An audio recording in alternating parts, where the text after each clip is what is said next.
नमस्कार and welcome to Bharat affairs. जहां एक तरफ आज के टाइम में मिडिल ईस्ट में यूएस ईरान वॉर में इन्वॉल्व है, इसी बीच में ये अपडेट निकल के आ रहा है कि यूएस के टॉप डिफेंस ऑफिशियल एल्ब्रिज कॉल्बी ये इंडिया के विजिट में, आप यहाँ पर देख पाएंगे top US defence official Elbridge Colby to visit India. और इसको लेकर US ambassador to India Sergio Gor, इन्होंने भी ये कंफर्म किया है कि looking forward to welcome mister Colby to India. तो आपको पहले ये बता दें कि ट्रंप के पहले शासनकाल में जब ट्रंप काउंटर टेररिज्म की बात करते थे, लेकिन वहीं दूसरे शासनकाल में काउंटर टेररिज्म को रिप्लेस करके चाइना को लेकर लॉन्ग टर्म काउंटर मेजर की बात करते हैं। और इस तरह के जो सजेशंस हैं, जो एडवाइस है, ये इन्हीं पर्सन के द्वारा ट्रंप को दिया गया है। तभी तो आज के टाइम में जो ट्रंप है ये पाकिस्तान के आसिम मुनीर को लंच और डिनर में इनवाइट करते हैं। पाकिस्तान के जो रिश्ते हैं यूएस के साथ में ये काफी क्लोज हो चुके हैं ट्रंप के दूसरे शासनकाल में। खैर, सबसे बड़ा सवाल निकल के आता है कि यूएस के जो डिफेंस ऑफिशियल है एल्ब्रिज कॉल्बी सडनली इंडिया क्यों विजिट कर रहे हैं, जहां आज के टाइम में वेस्ट एशिया में क्राइसिस देखने को मिल रहा है, जिसको लेकर हमने रिसेंटली अपडेट दिया कि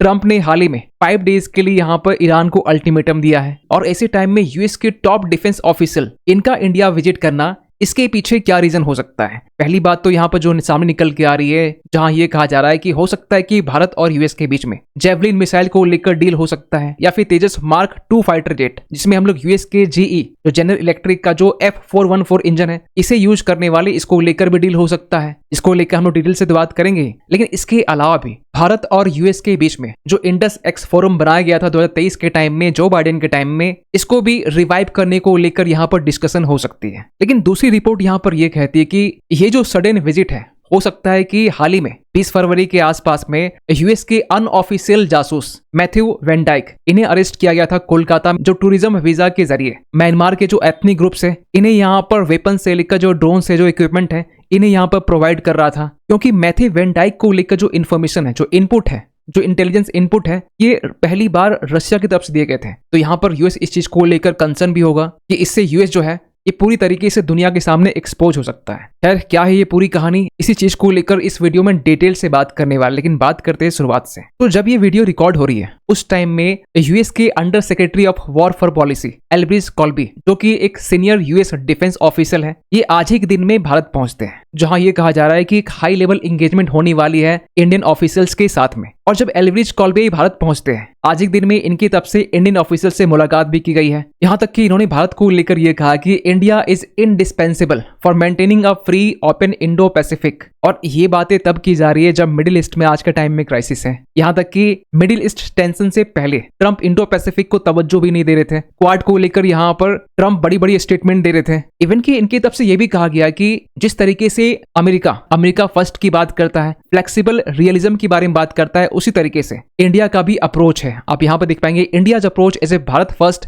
एंड द इंडिया वे। और ये बातें एक टाइम में भारत के विदेश मंत्री डॉक्टर एच जयशंकर, इन्होंने यहाँ पर इसी बातें की थी कि अगर आप भारत से डील करनी है, चाहे डिफेंस को लेकर या फिर ट्रेड को लेकर, पहले इंडिया फर्स्ट को प्रायोरिटी देंगे, और अगर डील होती भी है तो ये इंडिया वे में होनी चाहिए। अब सवाल ये निकल के आता है कि सडनली यूएस के टॉप ऑफिसर्स को प्री इंडो पैसिफिक की याद क्यों आई, जबकि ये बातें हम लोग एक लंबे टाइम से कर रहे हैं। अगर आपको याद हो, ईरान यूएस इजराइल टेंशन के बीच में जब ईरान यूएस के बेस के ऊपर में अटैक कर रहा था, इवन की कुछ दिन पहले ईरान की तरफ से ये भी अपडेट सुनने को मिला कि ईरान ने इंडियन ओशन में डियागो गार्सिया के ऊपर में भी स्ट्राइक किया है, जहां पर यूएस यूके का बेस है। और यूएस को महज 6 दिन में $11 बिलियन के यहाँ पर नुकसान होता है। इसके बाद ये भी देखने को मिला कि यूएस का जो एयर डिफेंस सिस्टम थर्ड है, इसे भी जापान से हटाकर अरेबियन सी में लाने की बात की जा रही थी। लेकिन इसी बीच में नॉर्थ कोरिया की तरफ से मिसाइल्स का टेस्ट किया जाता है। तो यहाँ पर यूएस को ये लग चुका है कि यूएस जहां आज के टाइम में ईरान वॉर में इन्वॉल्व है, वहीं दूसरी तरफ चाइना पूरी तैयारी कर रहा है ताइवान को इन्वेड करने के लिए, जहां चाइना अपने एनाकोंडा स्ट्रेटजी का भी यूज कर रहा है। इसमें बेसिकली होता यह है कि स्लो एंड ग्रेजुअल प्रोसेस में चाइना अपने मिलिट्री एंड इकोनॉमिक पावर का यूज करता है ताइवान के अगेंस्ट में। तो इन सब जियोपॉलिटिकल इक्वेशन को देखते हुए यूएस को अब ये लग रहा है कि चाइना को काउंटर करने के लिए अब free and open Indo Pacific strategy के बारे में बात करनी चाहिए।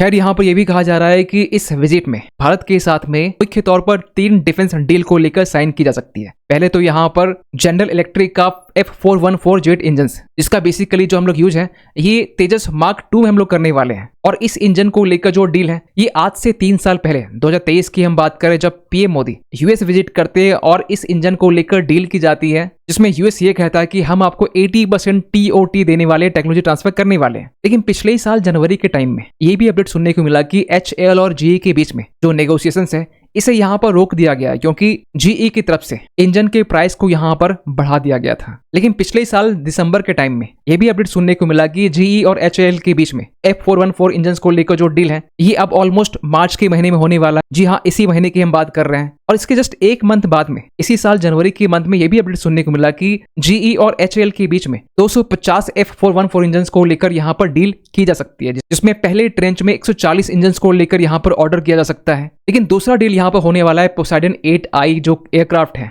जिसे बेसिकली सर्विलांस और रिकॉनेसांस के लिए यूज करते हैं। और इस डील को लेकर भी यूएस की तरफ से भारत के ऊपर में 25% का एक्स्ट्रा टैरिफ इंपोज किया गया था रशिया से कच्चे तेल खरीदने के नाम पर। उसी टाइम में भारत ने इस डील को वहां पर पॉज कर दिया था। लेकिन इसी साल फरवरी के मंथ में यह भी अपडेट सुनने को मिला कि भारत और यूएस काफी क्लोज है इस 3 बिलियन डील को फाइनलाइज करने के लिए। और तीसरे में यहाँ पर है इंडस एक्स प्लेटफॉर्म, जिसे आज से 3 साल पहले जो बाइडेन प्रशासन के टाइम में बनाया गया था, जिसका बेसिकली पर्पस ये था कि भारत और यूएस के जो डिफेंस स्टार्टअप हैं ये आपस में कनेक्ट कर सके, डुअल यूज जो टेक्नोलॉजी है इसे प्रमोट किया जा सके, ताकि एआई, ड्रोन्स और स्पेस डिफेंस में जो इनोवेशन है इसे यहाँ पर इंकरेज किया जा सके। और बेसिकली यहाँ पर जो फोकस एरिया था वो था artificial intelligence, autonomous systems, cyber security और स्पेस डिफेंस। लेकिन हैरानी की बात यहाँ पर यह है कि इंडस एक्स जो फोरम है ये बनने के बाद में एक ही बार इसकी मीटिंग होती है 2024 के टाइम में, जब ट्रंप आते हैं दूसरे शासनकाल में। इसके बाद से इस प्लेटफॉर्म के लेकर न बात की जाती है, न इसको लेकर यहाँ पर कोई जिक्र की जाती है। फिर इसके अलावा ये भी कहा जा रहा है कि यूएस का जो MQ-9B आर्म्ड यूएवी है, जिसे शॉर्ट में ड्रोन्स कहते हैं, इसको लेकर भी हम लोग डील कर रहे हैं यूएस के साथ में $3.5 बिलियन का, जहां आज से करीब 1.5 से 2 साल पहले ही ये अपडेट सुनने को मिला था कि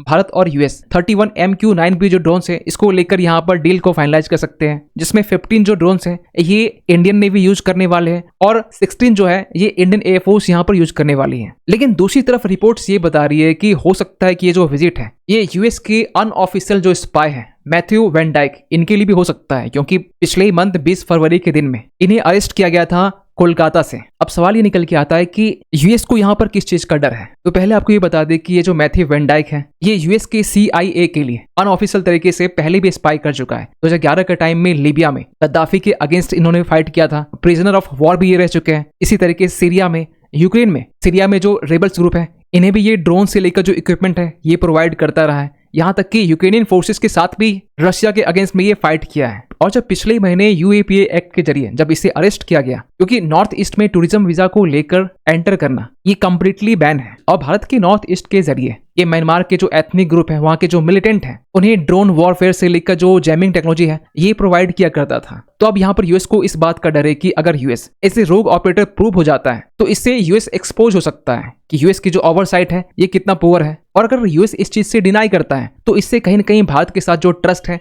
ये भी डैमेज हो सकता है। और कुछ रिपोर्ट्स यहाँ पे ये भी बता रहे हैं कि NIA की तरफ से जो यहाँ पर एक्शन लिया गया, जिसको लेकर पहली जो इंटेलिजेंस टिप्स है वो रशिया की तरफ से दी गई थी। और ये सबसे बड़ा डर है यूएस के लिए। यूएस को यहाँ पर ये लग रहा है कि रशिया लगातार इंडिया और यूएस के बीच जो रिलेशंस है इसे खराब करने के लिए ऐसे जो इनपुट्स हैं, जो इंटेल है, वो लगातार भारत को दे रहा है। तो अब सवाल ये निकल के आता है कि ऐसे कंडीशन में एल्ब्रिज कॉल्बी जो है ये क्या कर सकते हैं। तो यहाँ पर ये हो सकता है कि यूएस जो काम अनऑफिशियल तरीके से प्राइवेट जासूस के जरिए म्यांमार में जो काम कर रहा था, इसी चीज को यहाँ पर ऑफिशियल करने के लिए हो सकता है कि यूएस और भारत के बीच में एक 10 साल का एक फ्रेमवर्क साइन किया जा सकता है, जो कि प्योरली स्टेट टू स्टेट ही रहने वाला है। और रही बात भारत और यूएस ट्रेड डील को लेकर, अब क्योंकि यहाँ ये जो विजिट है ये यूएस के टॉप डिफेंस ऑफिशियल की तरफ से है, लेकिन इसके बावजूद भी यहाँ पर यह कहा जा रहा है कि भारत और यूएस के बीच में ट्रेड को लेकर भी यहाँ पर कुछ नेगोशिएशंस हो सकते हैं। क्योंकि आज से कुछ टाइम पहले जब यूएस के सुप्रीम कोर्ट की तरफ से ट्रंप के टैरिफ को स्ट्रक डाउन किया गया था, इसके कुछ टाइम की बातें भारत ने यूएस को यह कहा कि